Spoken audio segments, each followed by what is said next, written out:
Okay, magandang gabi po. ICOC Quezon City South Sector. Good evening po sa inyo lahat at sa lahat po ng mga nanonood sa atin via Facebook Live. Good evening po and thank you for joining us sa ating midweek devotional ng Quezon City South Sector. Special po yung Devo natin ngayong gabi.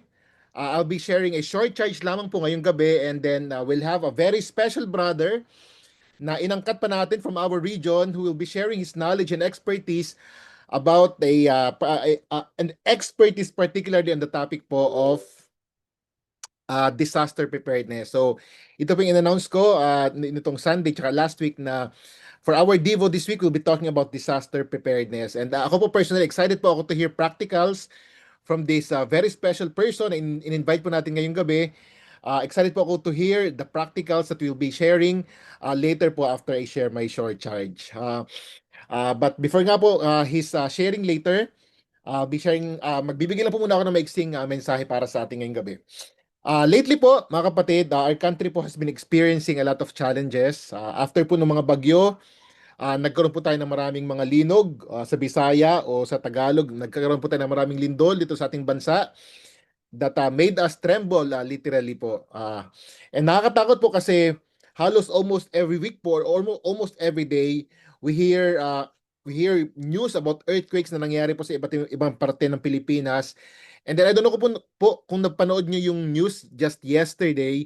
Meron pong sunog na nangyari sa may parting Santo Domingo, Quezon City that killed almost 3 children po yesterday. And really moments like this po mga kapatid remind us just how fragile and uncertain po yung buhay po nating lahat.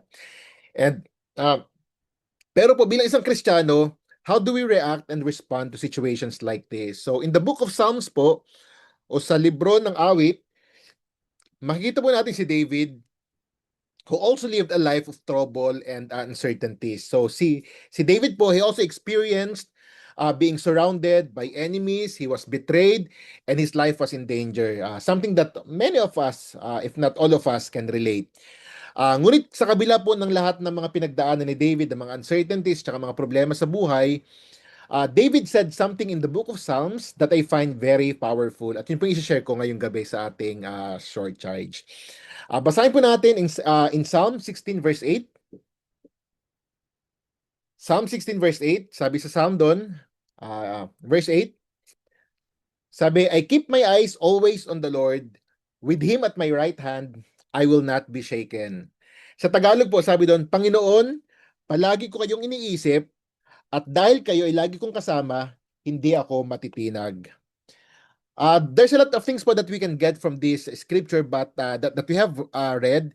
But tonight po, let me just share two things po that I learned personally from David's way of responding to troubles and uncertainties in life. So una ko pong point is that look up. So first point po is look up. Sabi ulit sa scripture, I keep my eyes always on the Lord. So if there's something po na ginagawa ni David, especially kapag may mga challenges ang hinaharap, yun po ay ang pag-focus niya kay God. And never po sa mga problema or sa chaos sa paligid niya. Ang pinakaginagawa po na unang-una ni David is to always focus kay God. And that strengthened him. Recently po, marami tayong mga lindol na nararanasan sa bansa natin, both literal and figurative. And personally, meron po tayong mga lindol rin na nararanasan recently. Yung iba po malalakas, yung iba naman ay mahihina. Share ko lang po yung lindol ko po recently was just yesterday po, I heard news from my younger sister na yung tatay ko po ay madalas pong dinadala sa ospital kasi nahihirapang huminga. And I was really sad to hear yung naging diagnosis sa tatay ko. And when I heard that diagnosis from my younger sister, it really na-shake po talaga ako. Which really is my tendency kasi kapag may mga problema po talaga ako kinakaharap, when there are problems, I tend to be overwhelmed because na-hyper-focus po talaga ako sa problema, which increases my fear more.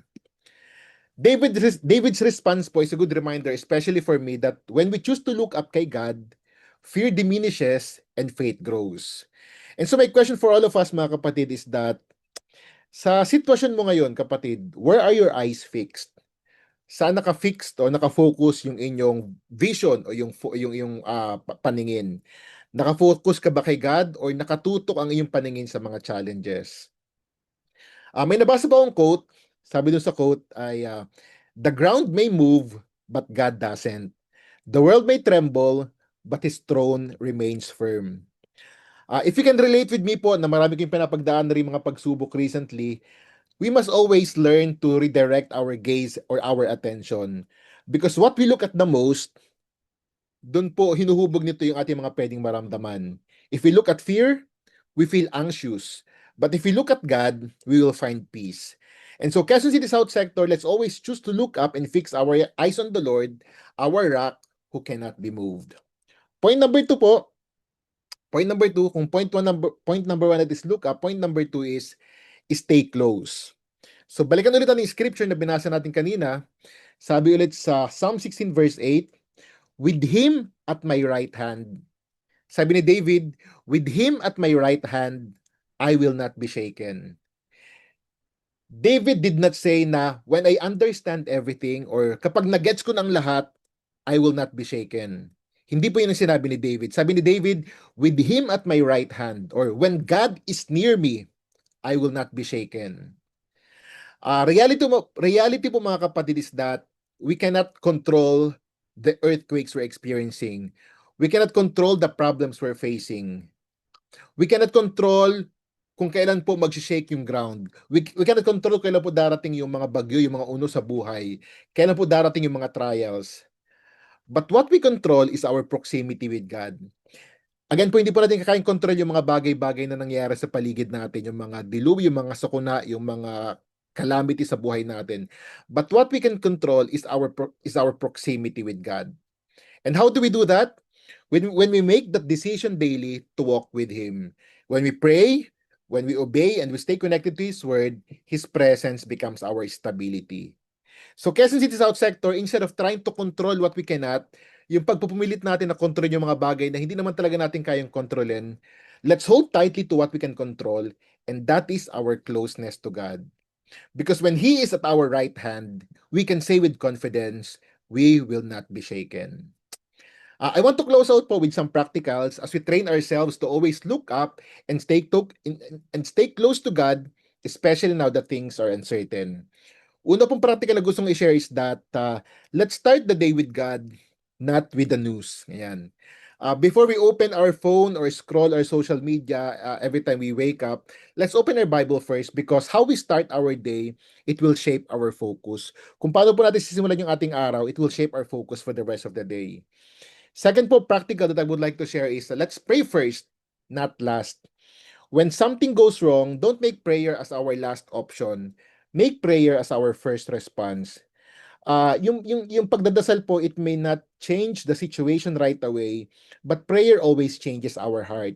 So hindi po natin dapat gawing last option lagi yung prayer, but we have to make it as our first response. Third practical is we need to feed faith, not fear. Because whatever you feed grows. Alam niyo naman po yung kwento nung dalawang fox daw sa loob ng ating puso. If we keep on feeding fear or with negativity, worry, or overthinking, it gets bigger. But if we feed ourselves with the faith, with scripture, with worship and godly conversations, our peace daw po grows. So choose to surround yourself with faith-building things like what we read, what we hear, and the people we surround ourselves with.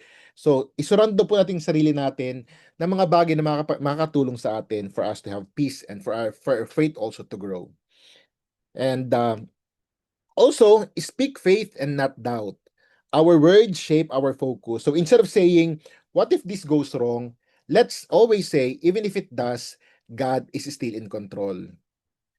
Second to the last practical is we have to stay in community. Sometimes po it's hard to focus on God when you're carrying everything alone. So it's very important po that we surround ourselves with people that can support us. So we have to stay in community. Let others remind you of God's promises. And last practical po is let's rest in God's promises. When the world feels unstable, hold on to what doesn't change, which is God's word. So mga kapatid, Quezon City South Sector, earthquakes po will come, not just the earthquake na nangyayari po sa lupa, but even the earthquakes in our lives, in our families, in our nation. But in a shaking world, kung saan po tayo nakatira, alalahanin po natin lagi that we serve an unshakable God. and we are part of the unshakable kingdom. So let's always look upon him, not on fear, not on uncertainty, but on the one who holds the world in his hands. Let's stay close to his presence more than to our plans. Because when God is near, peace becomes possible even in the middle of the earthquake. And so mga kapatid, the world may shake, but our faith doesn't have to. Tonight po, as we hear the disaster preparedness, or as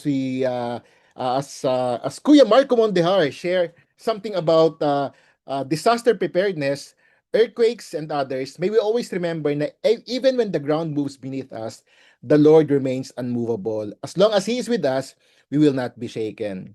At this time po, I want to call si Kuya Marco Mondehar to share more about disaster preparedness. Maraming salamat po.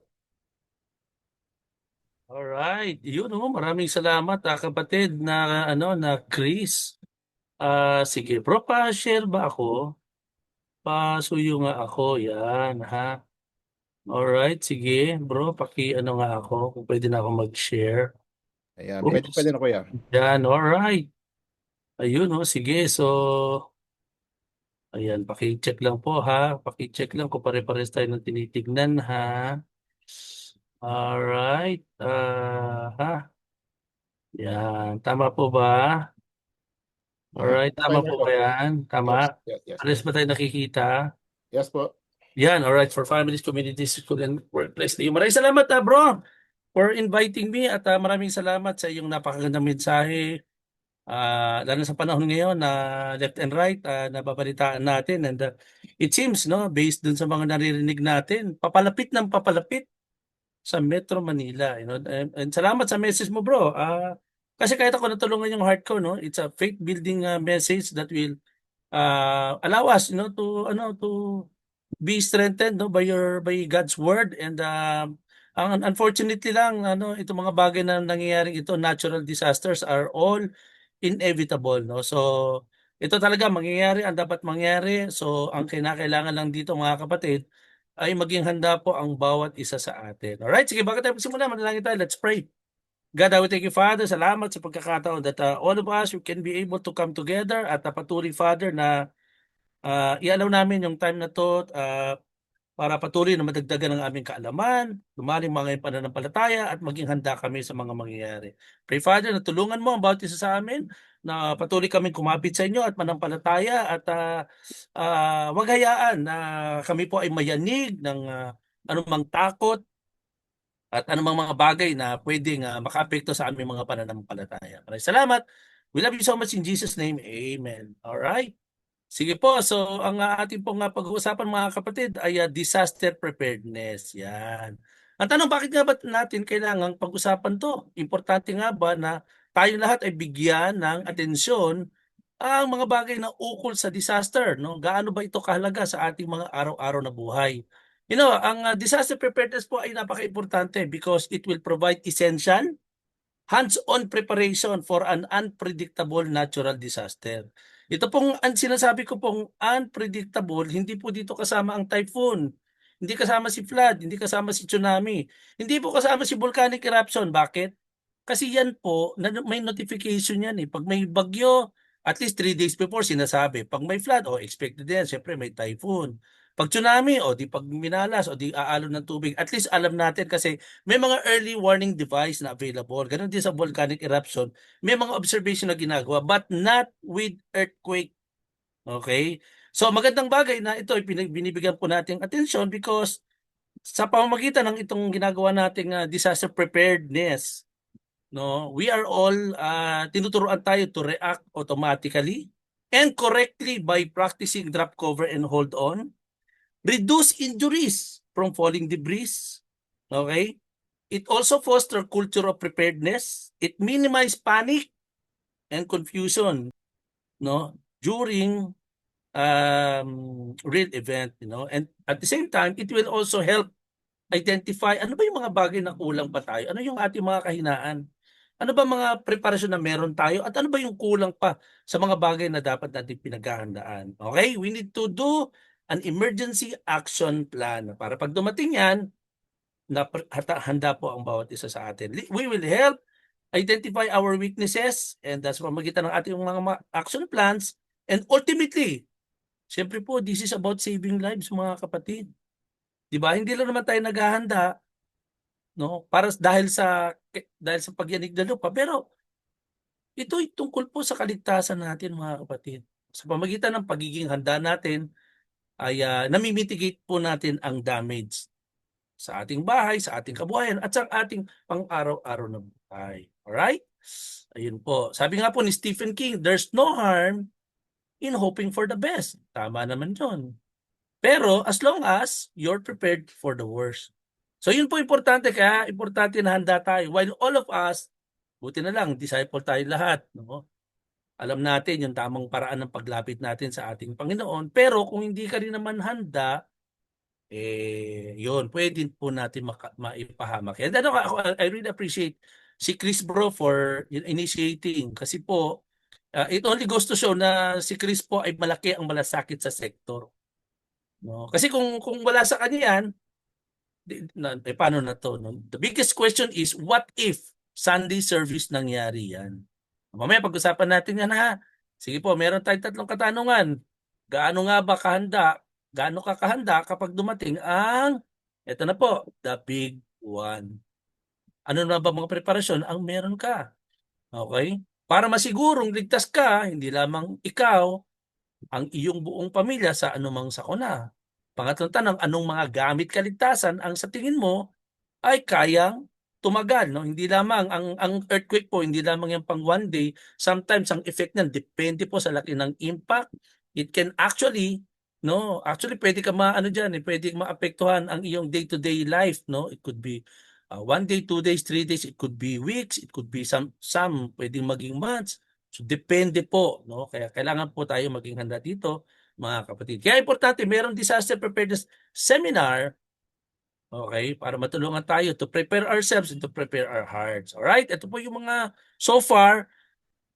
Okay, ito naman nasa mga news na ito, no? May Zambales, no? Tapos yung iba pa, ito pa nagsusulputan pa lahat-lahat. Pero tayo po being nasa Quezon City tayo, and most of our brothers are within Pasig, Marikina, Cainta, ayun po, no? So, ito na si The Big One. Alam naman natin na to. Okay? So, syempre ayaw natin ito, ayaw natin to, ayaw natin to, ayaw natin to. Kasi nakakatakot at walang taong hindi maapektuhan dito, hindi masasaktan pagdating sa bagay na to. Ano yung pinaka-importante? Dapat po tamang mindset. You know, ang sabi po, we are the first responders in our neighborhood until professionals arrive. Ulitin ko po, we are the first responders. Ang problema po natin sa earthquake, citywide, provincial-wide. Ibig sabihin, you cannot expect yung kapitbahay mo magsisigaw ka, halimbawa nabagsakan tayo, yung kapitbahay mo yung nabagsakan din. So sino ang ini-expect mong tutulong sa'yo?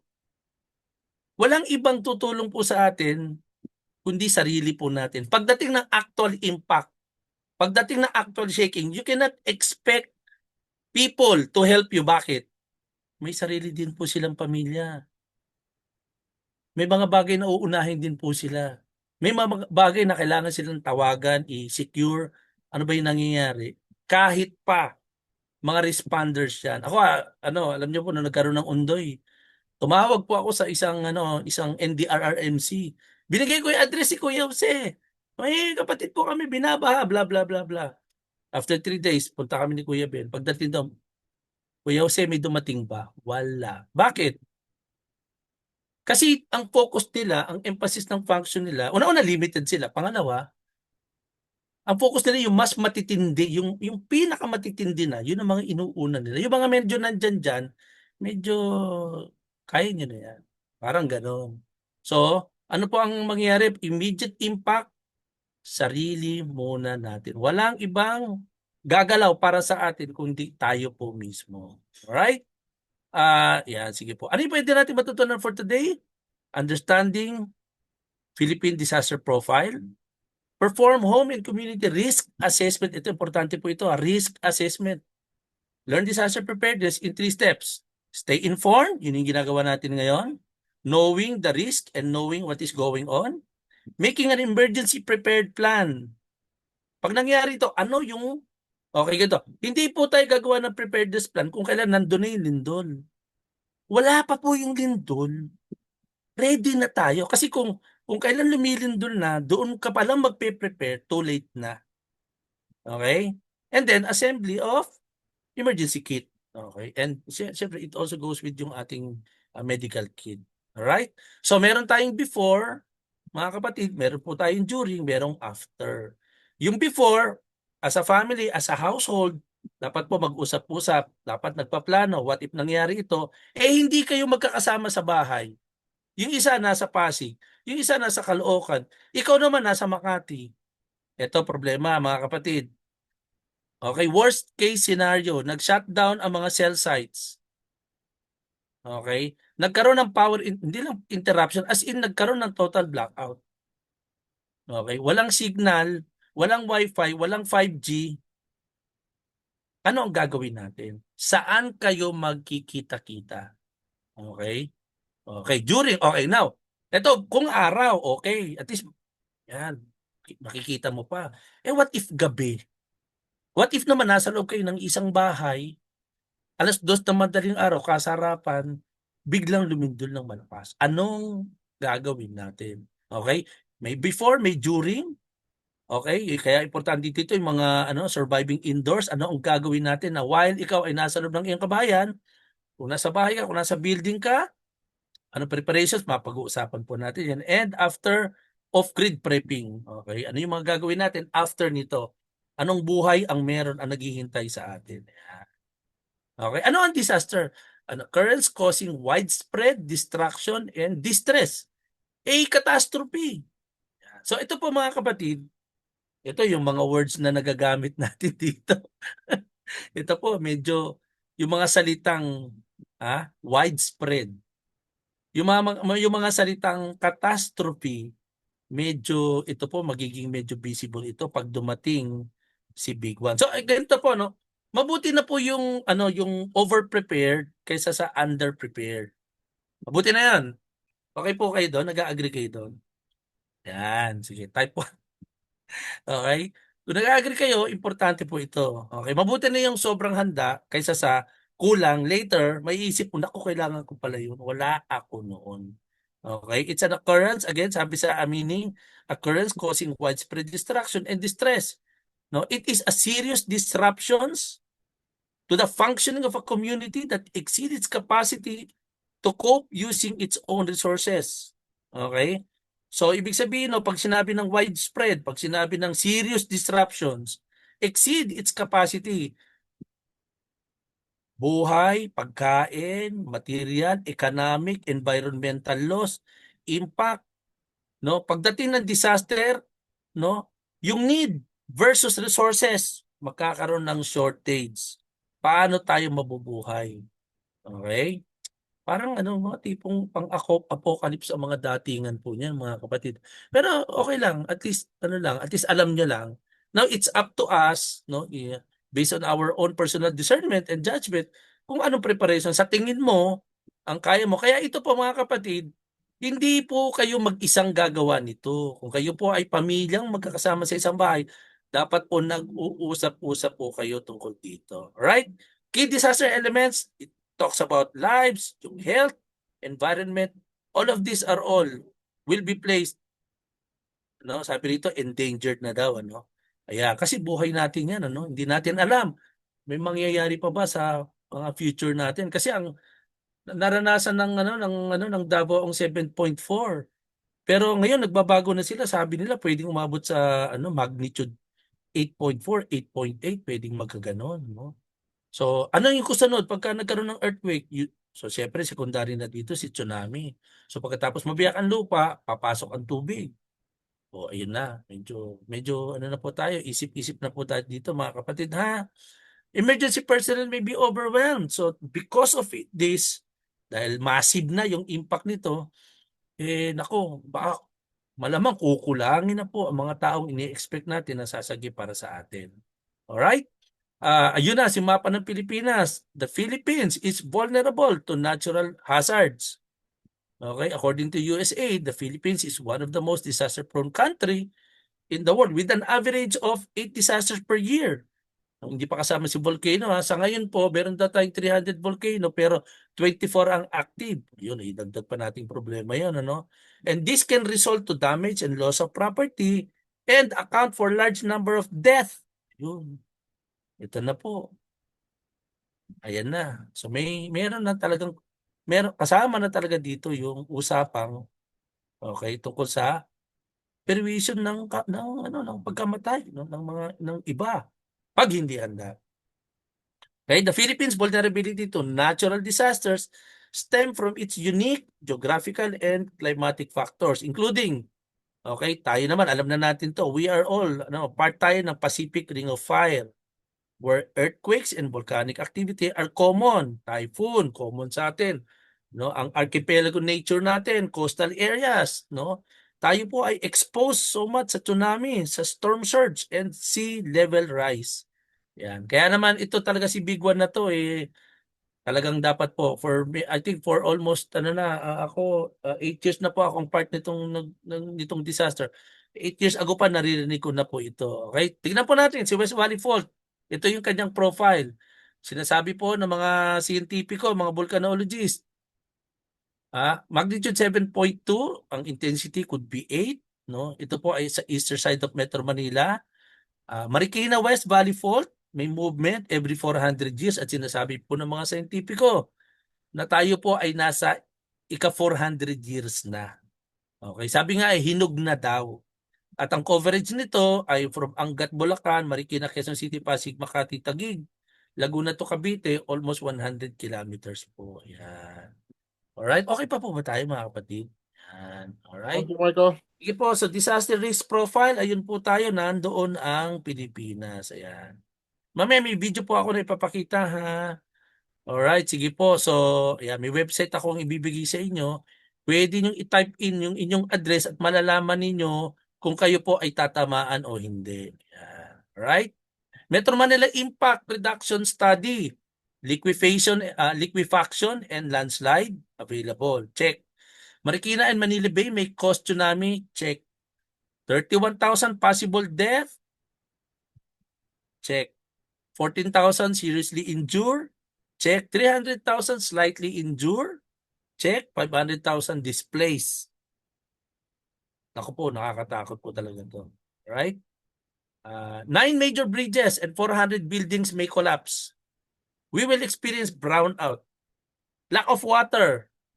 No transportation. You cannot, alam ba, nagdadrive ka, yung mga tulay nagbagsakan, yung kalye na bitak, hindi mo na magagamit ang sasakyan mo. Hindi ka na sure. So, itabi mo sa damuhan. Iwan mo muna. Kailangan kang maglakad. No cellphone signal, no internet, no 5G, no Wi-Fi. Maraming mawawala. Okay? Anticipated regional separation of Metro Manila, kung ikaw ay So, ang ginawa po, hinati nila quadrant ang Metro Manila. Okay? Those who are ito mamaya pa, may video ako nito ha. Hanapin mo kung saan ka natira, dito daw ang takbo. Expected regional separation. If you're from West, Manila, San Juan, Mandaluyong, kung ikaw ay North, merong North 1, Caloocan, Malabon na Botas, may North 2, Quezon City. O, pag Quezon City sa amin, dito kami sa Veterans, ayan, Veterans Hospital. Kung ikaw ay taga South, Las Piñas, Muntinlupa, Parañaque, Pasay, may Taguig, Makati, Pateros, ayan po, ganoon na yan. O, yun yung pagkakahati-hati. Kung saan tayo tatakbo. Yan. Okay, pinaka-safe na lugar. Okay, purpose of disaster? Bakit tayo merong risk reduction management? This is about prevention, mitigate, preparedness, response, recovery, and then paano ka makaka-rehabilitate? Paano tayo makakabangon mula dito? Okay? Survival mindset is the most important part of our preparedness, mga kapatid. We need to be aware. Okay? Yung awareness po, tinutulungan tayo niya para mas makapag-isip tayo ng tama. Hindi po, pag ikaw po ay nagsimula na magtatakbo, hindi ka na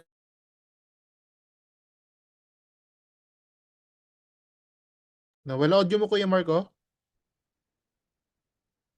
audio. Yan, Meron. okay na po. Alright. Alright mga kapatid, pag tayo po ay nagpanic, magkukos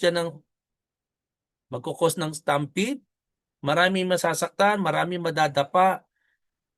Mamaya share ko sa inyo yung ginawa namin sa QC North ha. Okay, number 2, learn the skills. Paano ba ginagawa yon? Kailangan i-actual. Train with your gear, pag-aralan. I-check kung kumpleto ba yung kung meron ka at kung kumpleto pa.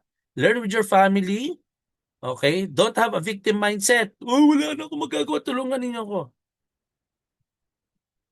Hindi po gano'n. Kanya-kanya na po ang mangyayari niyan. Okay? Get out of your comfort zone. Keep your mind open. Be flexible. Keep up moral. Be goal-oriented. Ang goal natin is to minimize ang impact. Tayo po lahat, makalabas tayo na ligtas. Okay? Buhay tayo. Yun po. Yun ang goal natin. Kailangan buhay tayo, ha? Now, the best time to prepare for any disaster is before. Hindi yung kung kailan nanginginig na umuuga na, doon mo pala maiisip, ay kailangan ko pala si go bag. Ay kailangan ko pala, meron pala akong emergency plan. Okay? You need to plan for events that may affecting you and your family, events affecting your entire community. Okay? Earthquake for flood, landslides, minsan accompanied by tsunami pag binamalas-malas at malapit ka sa ilog, sa dagat, no? Events affecting the country that may pose a risk to your family safety. Alright? Ito po. Ito yung disaster risk assessment, mga kapatid. Okay. Ano yung mga risk? Lista mo, ano ba? Malapit ba ako sa fault line? Malapit ba ako sa volcano? Malapit ba ako sa dagat?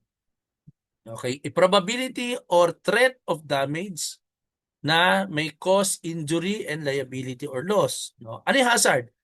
A hazard, a situation that poses a level of threat to life. Okay? Health, property, or environment. Okay? Ayan po. And then vulnerability, okay? The level of susceptibility or resiliency of the people. Okay, teka. Meron akong ano dito niyan. Ayun po yung, okay. Risk, disaster risk identification framework. Okay, paano ba yan? So tatanungin mo, magkakaroon ka po ng sarili mong evaluation. Yung bahay mo, yung tinitirahan mo, it could be your work, it could be school, it could be office. May hazard ba dito na available? Okay. Kumusta ang aking exposure? Kumusta ba yung structure? Kung mangyari ba dito yan, saan ako? Tatakbo ko pataas kung ako nasa bidding o tatakbo ko pababa? Okay, vulnerability, and then capacity and measures. Okay? Ano yung mga planning na pwede kong gawin? Okay? Kung kinakailangan, kung ikaw ay nasa kumpanya, mag-create kayo ng grupo. Mamaya may share ko po yung ginawa namin sa QC. Sa QC North, ha? Ayun po. Ayan. Okay pa ba ako sa oras, brother? Go lang kay Marco. Oras. Okay lang, ha? Okay. Ah, sige. So, while hazards may be natural and inevitable, pero disasters are not. Now, disasters therefore can and should be prevented kung tayo ay ready. We can prevent hazards from leading to disasters by helping communities to be prepared, no, makialam sa ginagawa ng community, makialam sa ginagawa ng barangay, kung meron kay homeowners association, makialam, makinig, mag-participate, be involved. Kasi ano yan eh, by allowing yourself to be involved, sinasabi mo sa kanila na pag sa inyo nangyari, I am willing to help. Pag ako naman na nagipit, dapat po tulungan nyo din ako. Parang ganoon na lang kayo doon. Okay? By doing this, you are actually reducing your risk and become more resilient. This is according to International Federation of Red Cross and Red Crescent Societies. Make an emergency preparedness plan, ha? Mga kapatid, again, make an emergency preparedness plan. Okay, family, usap, sino yung magkakasama sa bahay. Tanong, paano kung may senior kami sa bahay? Iba pa yon, ha? Kasi dito pinag-uusapan pa lang nandito, kanya-kanyang buhay. Paano pa to kung may kasama ka sa bahay na meron kang senior, meron kang PWD, meron kang nakasaklay. Okay? Kailangan pag-uusapan niyo po yan. Kami po sa QC, ang ginawa na po namin during Sunday, ang gagawin na po namin, binago na po namin yung pwesto ng mga senior. At saka yung mga may wheelchair, yung mga nagsasaklay. Sila po nasa bukana na sila ng pinto. At may mga assigned disciple na po ang magbubuhat ng dahan-dahan sa kanya. Sila yung mga unang isi-secure. Okay? Pero pag ikaw nasa bahay mo, nag-iisa ka at may kasama ka, pag-usapan niyo po yan. Alright? Kung sa workplace, pag-usapan. Kung sa school naman, ganun din po. Okay? And syempre, pinagpapalawan ng mga teachers yan. Alright? Prepare to be separated from your loved ones. Paano kung hindi na kayo nagkita? Wala kayong communication. Okay? Mangyayari po yan. Possible yan. Tanong, how will you reconnect or reunite with your family members? Paano nga ba kayo magkikita-kita? Paano nga ba pag nangyari ito? Dito pa sa bahay, nag-uusap-usap lang kami. O sige, pag nangyari yan, wag tayo sa 7-Eleven. Kasi malamang marami na nakaisip niya, magulo na masyado dyan. Doon tayo sa medyo ibang lugar na kayo lang nagkakaintindihan. Okay? So kailangan nag-usap na kayo na, or kung halimbawa nagkataon na sa school siya, o anak, kahit anong mangyari, huwag kang aalis dyan. Kunyari ganon, di ba? Kasi nga wala tayong communication. Eh. Susunduin ka namin kahit anong mangyari. O mag-usap na kayo. Okay? Ano ang aking shelter plan? Saan ako matutulog? Paano kung yung bahay ko o yung inuupahan ko nagiba, gumuho? Saan ako ngayon matutulog? Saan ako ngayon titira? What is my evacuation plan? Ano ang aking ruta? Kung ang school niya ay nasa direksyon ng Pakanan, pero sarado yung tulay, walang madadaanan, bumagsak, ano yung aking magiging alternate route? Do I need to update my emergency preparedness kit? Kung kinakailangan, yes, from time to time, please check po ninyo. Right? Ito po ha. O, ito ay isang sample ng isang school. Alright? Ayan. O, tulad nito, yung pinto niya may nakaharang ng mga books. Pagka ho nagkaroon ng earthquake, naku po, maiipit bottleneck po yung mga tao dyan, yung mga bata. Okay, magkakaipitan, madadapa, magtutulakan. Nakuha niyo po, dapat po. Kami po, alam niyo sa amin, sa QC North, yung projector nakaharang doon sa may na-discover kami may exit area pala doon. Sa likod ng stage. Meron pa pala doon nakatago, nakapadlock, pinabuksan na namin. During every time magsa-service kami, okay, ano yun, ready i-push yun. Tapos pagkatapos, ilak nyo na lang. Tapos yung projector, haharang pala siya, pwedeng madapa ang mga tao.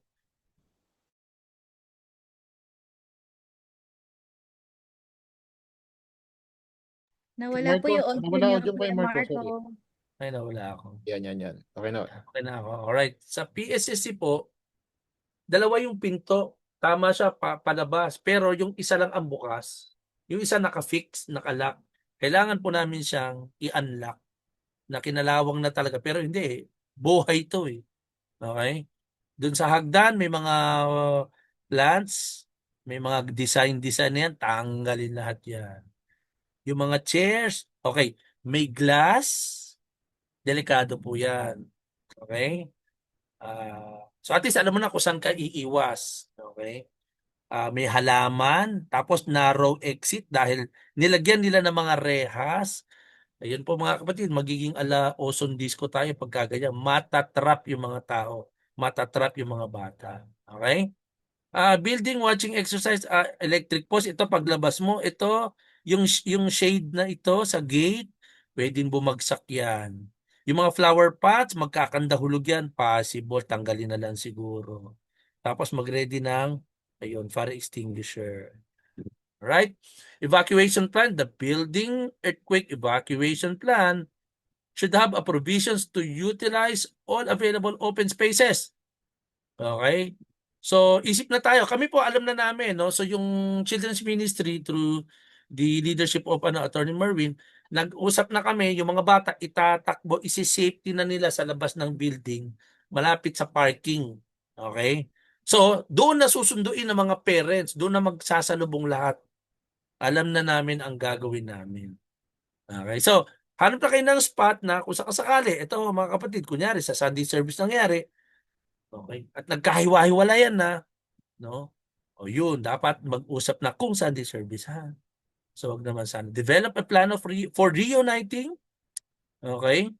Outside your home or nearby, usap kayo. Outside your neighbor or dun sa kapitbahay, so kayo makikitira, makikilugar, usap. Yan, okay? Reconnecting in case you are separated after the disaster. Choose, no? Places to meet. Okay? And then decide. Yun na yun. Kung ano yun, wag nang pabago-bago kasi nagkakalituhan. Okay? Ayun po. Okay, so ito na siya. Alright, yung quadrant. No? Depende sa location mo. Kung ikaw ay tiga dito sa west area, kung ikaw ay tiga north quadrant, ito po. No? Pwede nyo pong picturean mga kapatid. Pwede nyo pong i-print screen. Ayan ho. No? So, Ito po yung ano, no, ang government po natin ang, ano, ang gumawa po niyan. Ayun po. Pwede niyong picturean. Ha? Okay, bare necessity. Ito yung mga kailangan natin, mga kapatid. Whistle. Yun, no? Flashlight with battery. Ito, meron ako. Oh, galing to sa aking paboritong son-in-law. Thank you, James, ha? Ayan, meron ako, di ba? May pa-bling-bling pa yan, oh. Blinker, blinker, blinker. Ayun, may mga pa-ganon pa, may pa-disco pa. Ayan, ha? Coins. Okay? Para saan tong coins? Coins, di magtabi ka ng 20 pesos. Ha? Ito po, 20 pesos. Oo. Para saan yan? Hindi po ito para sa korneto, mga kapatid. In the event of a disaster, earthquake, okay? Kunyari, na worst case scenario, naguhuan ka, nadaganan ka. Anong gagawin mo? So, most likely, baka bukas ka pa ma-rescue kasi hindi lang ikaw nadaganan. Ang rule kasi diyan, kung sino yung pinakamalapit sa kanila, yun ang ililigtas niya. Nasa gitna ka, nasa pinakailalim ka. Hindi ka naman pwedeng sumigaw at hindi ka dapat sumigaw. Bakit? Kasi mauubos ang energy mo. Kailangan mo ng oxygen, kailangan mong kumalma, inhale, exhale. So anong gagawin mo? Dukot ka sa bulsa, hanap ka ng coin. Yan ang coin. Tapos hanap ka ng, siyempre puro bato, hanap ka ng bakal. Ito po yun, no? Ito, meron ko dito bakal. Kasi itutok-tok mo yan para malaman nila na malamang may buhay. Ito, may nakita ko dito glass, no? Nakuha niyo po. Now, ganito po, no? Huwag niyong gagawin yung ginawa ko, huwag niyong gagawin yun. Huwag niyong gagawin to, ha? Kasi po, iisipin nila, malamang machine yun. Malamang may nag-uuntugan lang na, ano doon, na metal. Kaya dapat ganito po. Ito po, ha?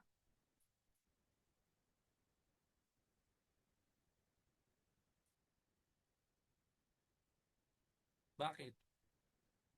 Itong tik-tik na ito, tik-tik, tik-tik, gano'n, no?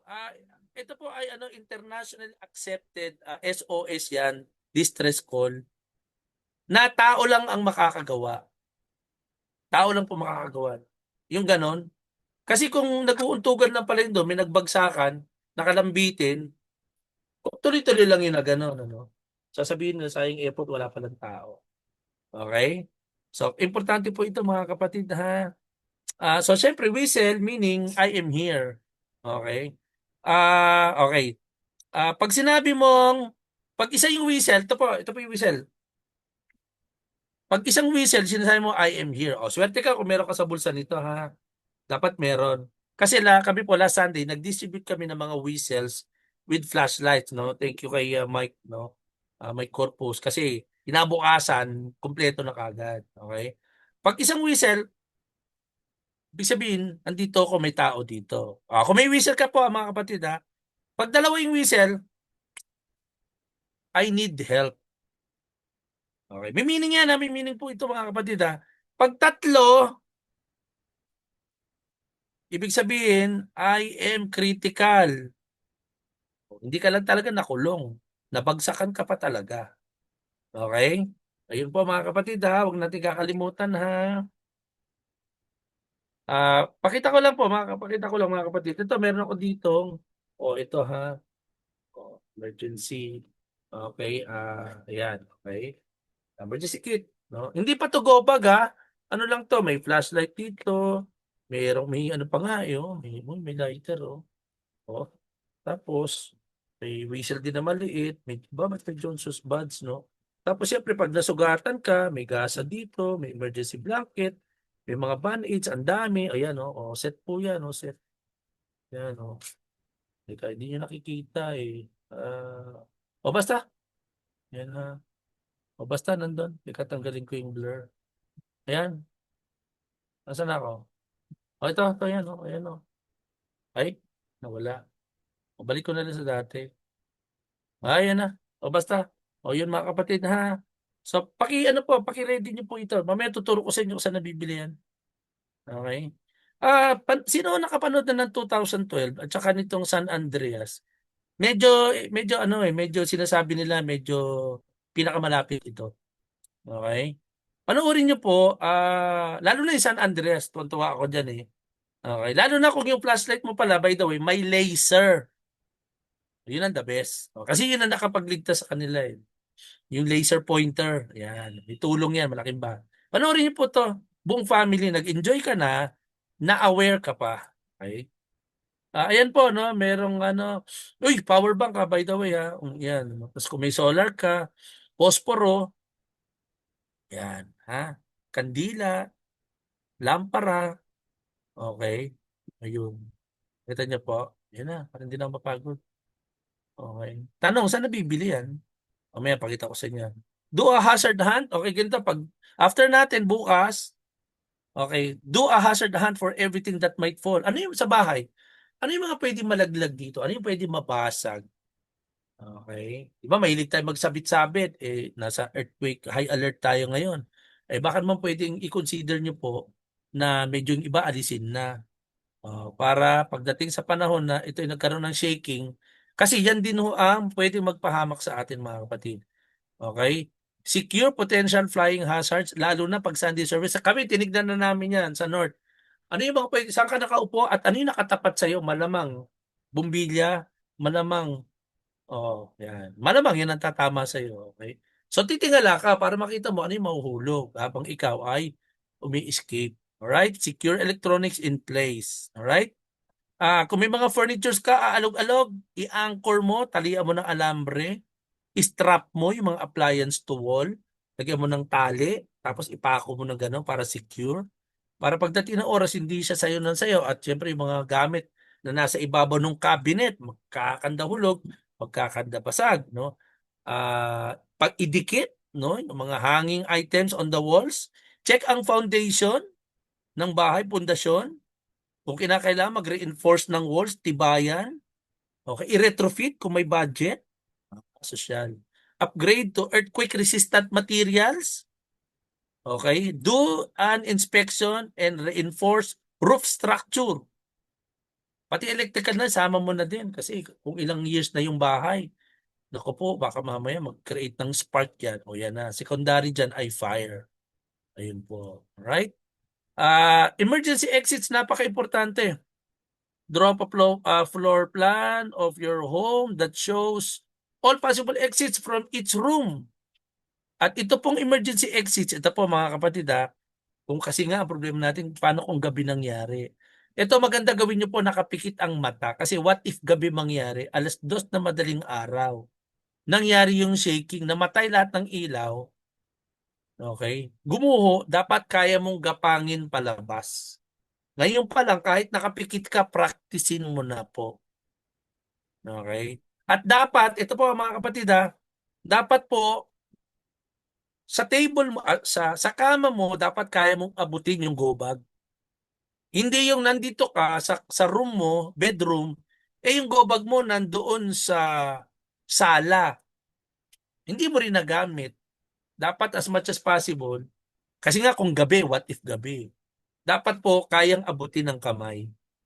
Okay, para pag nagka-shaking, isang ganun mo lang, nasa ulunan mo, edi at least makakaligtas tayo. Okay? Develop and practice an escape plan. Okay?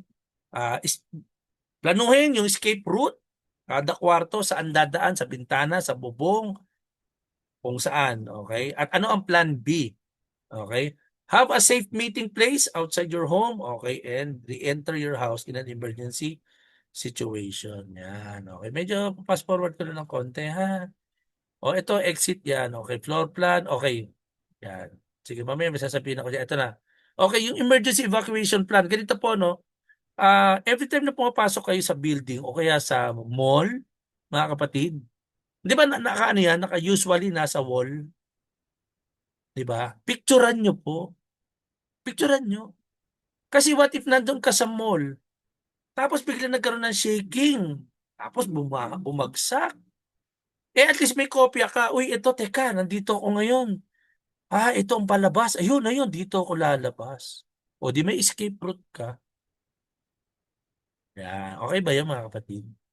Yan. Okay. Pag nasa mall ha. O ito yung ginawa namin. Ano yung ginawa namin sa North? Una-una, ang ginawa ko po, tinawag ko lahat ng mga gwapo. Pinapunta ko sa harapan. Yan. Yung mga kapatid natin sa Trailblazer, yung mga kapatid natin nagha-hiking, nagpa-biking, nagwe-Wednesday group sa amin, nagme-men's club kami, ganyan. Una, kailangan silang tawagin. Why? Kasi pagdating po kunyari nga Sunday service. Kasi pagdating ho ng Sunday, hindi ho natin, ayaw nating asahan si ushering pa rin. Siyempre yung mga macho, yun ang gagamitin natin. At they already committed na tutulong sila.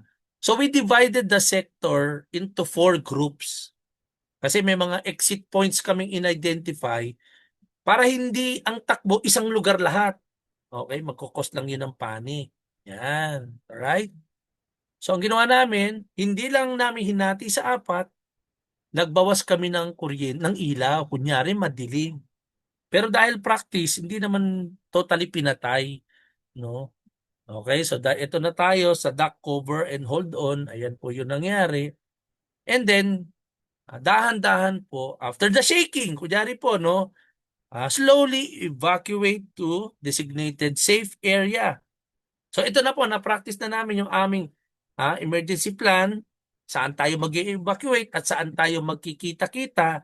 Ayan na po, ginawa na po namin yung aming assembly area sa labas ng building. At habang ginagawa po yun, ay slowly, ganito po, no, kasi may mali eh. Mali po yung nakaganon, no, yung nakaganon, mali yun. Kasi lalo na kung nasa labas ka na, wala naman na mahuhulog dun eh. Kasi nape-prevent mo lang yung sarili mo sa paglakad. At the same time, yung peripheral vision mo, tinatakpan mo eh, dapat na tignan mo. Dapat tignan mo para alam mo kung ano yung iiwasan mo sa taas. Kasi kung ano po, nagkatakbuhan or ano, di ba? Eh nakaganon ka, hindi ka makakatakbo ng ganon, no? Ganon. Hindi mo po magagawa yun, mga kapatid. Alright? Stay away from windows, hanging objects, mirrors, tall furnitures. Okay? Ayun po kasi ito tayo masusugatan. Ayaw natin nun. What to do during earthquake indoors? Okay, be aware that, yan. Oh, basahin na nga pa. Sige na, pagod na ako. Okay, Marco. Last resort, self-rescue. Yan na, walang tumulong. Okay? If you must, dig out. Kung talagang walang tutulong, okay, hukay ka sa baba. Hukay ka sa ilalim. Okay? According sa kanila, sa mga experts, no, hanapin mo, i-feel mo yung airflow. Dig towards fresh air. Ibig sabihin nun, may hangin dun, ligtas dun. Kung ikaw naman ay nasa dilim o inabot ka na ng gabi, pakiramdaman mo yung temperature. Pag medyo warmer, ayun, malamang yun ang palabas, kapangin mo yun. Pero pag may hangin, palamig, nako, walang ano dun, wala dun. Walang butas dun. Okay? Siyempre, pag may hangin, nagsisirculate, okay, so yun. Yung malamang may butas dun, pwede mong hukayin. Kung ikaw ay nalibing sa lupa. Okay? So again, whistle, flashlight, ito alam niyo na to, kung may glow sticks ka, okay, kung may dust mask ka, very good. Kung may wifi, kung may pocket knife ka, very good. Yan, alright? Ayun na po, mahalagang naman ang iyong go bag. First aid kit, flashlight, o yan, o, pakipicturean niyo lang po mga kapatid ha. Tubig, ayan. Okay. Ay, yung iba ganito, okay, ito na, ano na to eh, tungkol ito eh, kunyari eh, what if, diba? Ito na si what if eh. O, 1 linggo. Kunyari, talagang as in naka worst case ka na, no? Worst case scenario ka na. What if ang impact nun, antindi, at wala rin mabilhan? So dapat meron ka siguro sa loob ng bahay mo, may sardinas ka. Mga easy to cook, no? May tinapay ka, ano ba meron? Ano? Tabi mo na, biscuit, itabi mo na, secure mo na. Okay? Ito po nakakita ko lang to sa Lazada, no? Ayun, no? May 348, no? May 1392. Okay? Meron 3,800. Ito, sabi niya, kompleto na siya. O kayo na lang po, i-search nyo na lang emergency go bags. Alright? Ayan. Kasama foil emergency blanket, i-check nyo po. Okay, energy bar para hindi ka gutumin. Okay, ayan. Right? What to do aftershocks? No, what to do after an earthquake? So pakiramdaman mo, ito, pag nagkaroon na ng lindol, huwag kang tatakbo. Kalma ka, okay? Drop, cover, and then observe. Kapit, tignan, gumilid ka. Punta ka sa ilalim muna, tignan mo muna. Hintayin mo munang huminto, mga kapatid. Okay, wag mo sabayan kasi tutumba ka eh. At pag tumakbo ka, tatakbo lahat, mapapanik, magkakagulo. Mayroong maiipit, may madadaganan, ayaw po natin yan mga kapatid. Okay? Ah, wow. Ayaw po natin nun. Ayaw natin nun ha. Ensure emergency.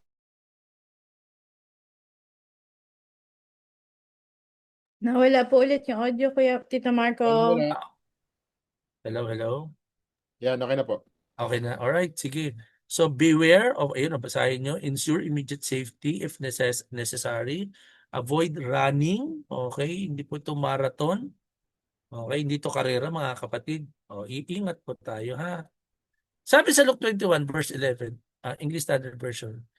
Okay, there will be great earthquakes. Yun na, sinabi na 2,000 years ago And in various places, famines and pestilences. And there will be terrors and great signs from heaven. Earthquakes, pestilences, famines, and terrors. Okay?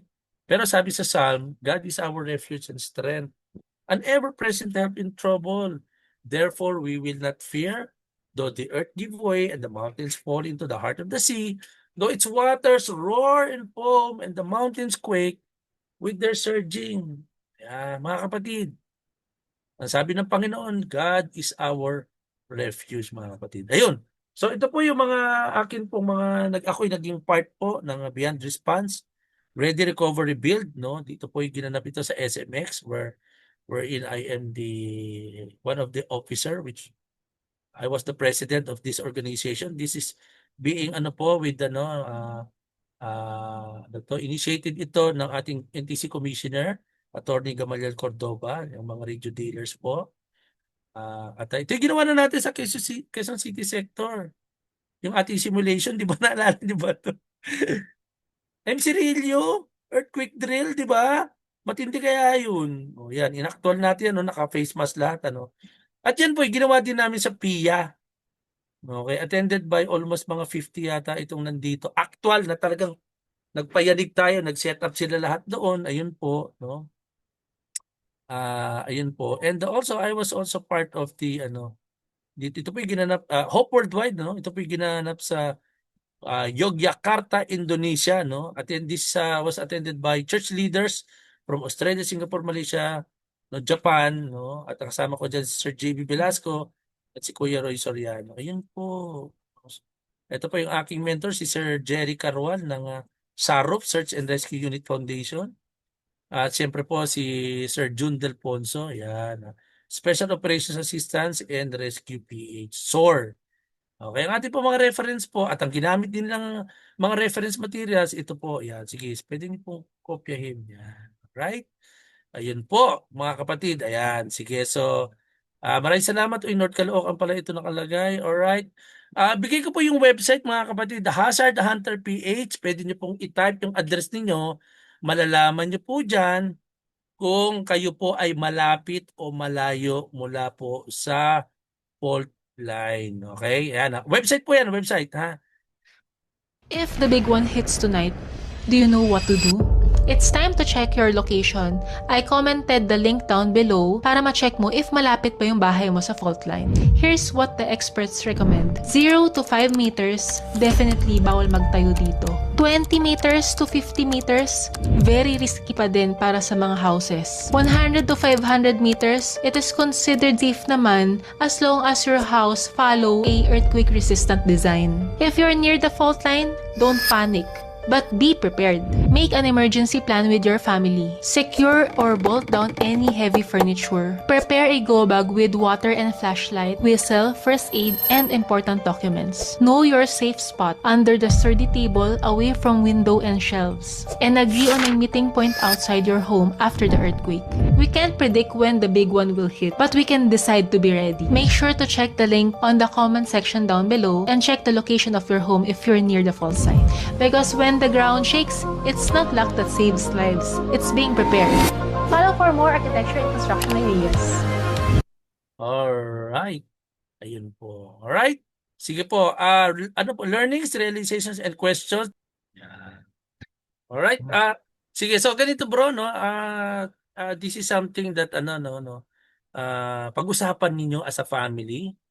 Ano yung mga preparations na pwede nyong gawin, no? I-process nyo po ito, pag-usapan. Actually, since this is a recorded, no? Yung itong Divo na to,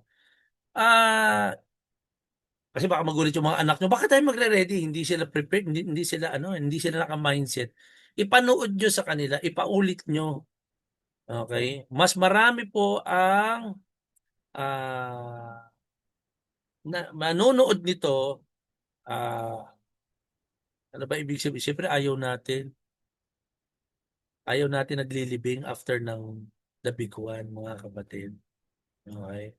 Mas marami nakakaalam, the better. Okay?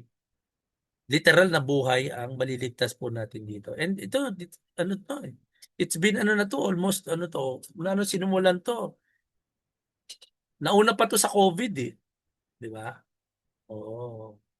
O di ngayon at least maging ready po tayo. Ito yung isang bagay na sana hindi natin magamit. Sana hindi natin magamit. Pero di bali na yung handa kaysa sa pag dumating yon, wala kunyari, sasabihin nila, ang baduy mo naman, ba't meron ka pa niyan? Ano pa yan? Ba't ang baduy? Ganun. O, nagka-disaster. O, ikaw ngayon ang meron. Sila ngayon, sila yung wala. O, mabuti na yung ganun. Tayo yung handa, mga kapatid. Alright. Sige Yes, po. sir. Anyone would like to share something or ask question or share your thoughts? Bro, may tanong ako. Ayaw po. Sino ba yun? Yes, sir. Gerald. Sino yun? Si Gerald, bro. Ang ganda ng boses mo.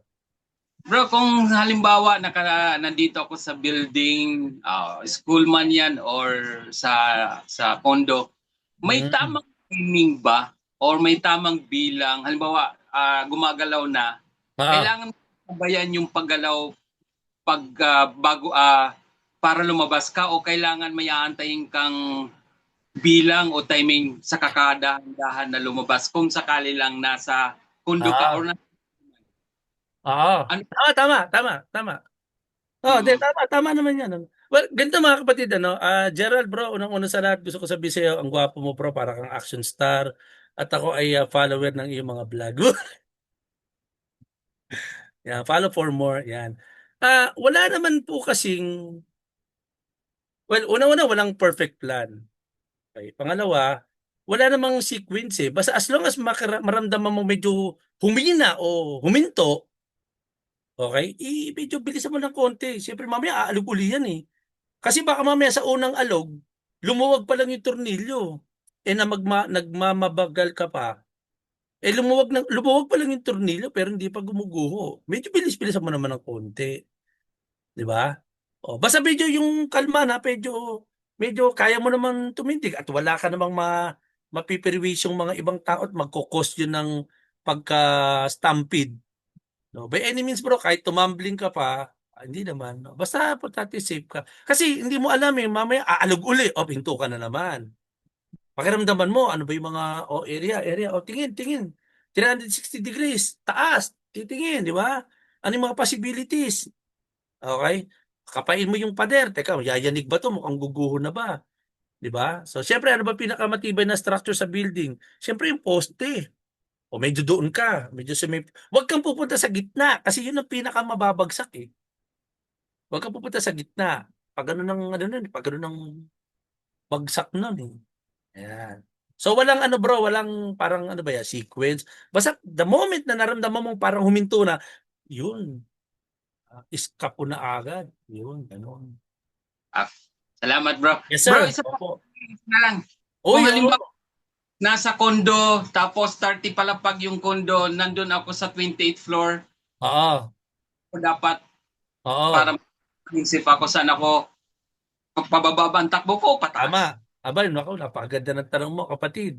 Alam mo, ganito yan, 30th floor, nando ka sa 28, I recommend, hindi ako nagsabi nito, yung isang mga experts, nagsabi na mas mabuti pang umakyat ka sa taas. Bakit? Kasi pag bumaba ka, gumuho ang building, malamang malilibing ka. Paano ka mare-rescue? Eh kung nandun ka sa itaas, pag ni-rescue ka, nasa ibabaw ka. Diba? Mahirap kung nasa 30th floor yung building, nandun ka sa 15th floor. Kasi hindi mo alam na bakit ba ako sa taas o bababa ba ako. Oh, eh, yun ang sabi nila, sa Thank you. taas. Yun Oo, lang. bro. Oo. Pero siyempre, pakiramdaman mo, pagka medyo, kalma na, o di dahan-dahan kang kayang bumaba. Pero huwag gagamit ng elevator. Yan. And then assess ano yung nangyayari, ano nangyayari sa mga tao, ano yung mga structures, asan yung mga crack. Ay, i-shape mo yung sarili mo. Yan. Alright. Yun. Salamat po. Salamat Opo. Kuya Gerald. Your two questions are actually, I think, same questions rin na kararami. Si Oo Kuya nga. Gerald lang ang may lakas na loob na magtanong. Good. So, maraming Brave salamat, soul. maraming salamat kay Marco for those inputs. We still have 5 minutes before we close our Facebook. Talaga. Yeah. But ako Kuya Marco, I Yes, sir. just wanna say thank you for sharing. Talagang very comprehensive and very professional talaga yung sharing mo kanina. Usually these are the things that we take for granted kasi wala pa namang mga sakuna and everything, but the wisdom and the things that you shared kanina, ito yung sobrang valuable, sobrang magiging important once dumating tong mga hindi natin inaasahan mga pagkakataon. So we're very happy for equipping us talaga sa mga ganitong bagay. Ang personal tumatak sa akin talaga is that we really need to we really take responsibility of ourselves. Na nabanggit mo Kuya Marco kanina na yung mga rescue people, talagang ang priority nila una is yung mas matinding sitwasyon, and second their family. So we cannot really put our trust talaga and reliance to these people, and we have to personally own and take responsibility of our own safety. And thank you Right. for the inputs that you've given us. It's very helpful Tama. yung mga na-share nyo. Ayun. Anyone else before we close out our Facebook? So, bro, siguro pahabol ko lang mag-form kayo ng mga brothers. Na kunyari during service nga, so sila yung tatayo sila para mag-alalay, Yeah, magtulong-tulong, yeah, yeah, yeah. mag-guide. Hindi ang mga women women sa ushering. Di ba? Kasi baka akala natin yung mga ushering lumilan na. Yung mga ushering, guide nyo naman sila. Hindi, wag yung mga sisters, yung mga grupo from the Trailblazers, yan, baka pwede natin maasahan yan. Got it. Alright. Thank you, Kuya Marco.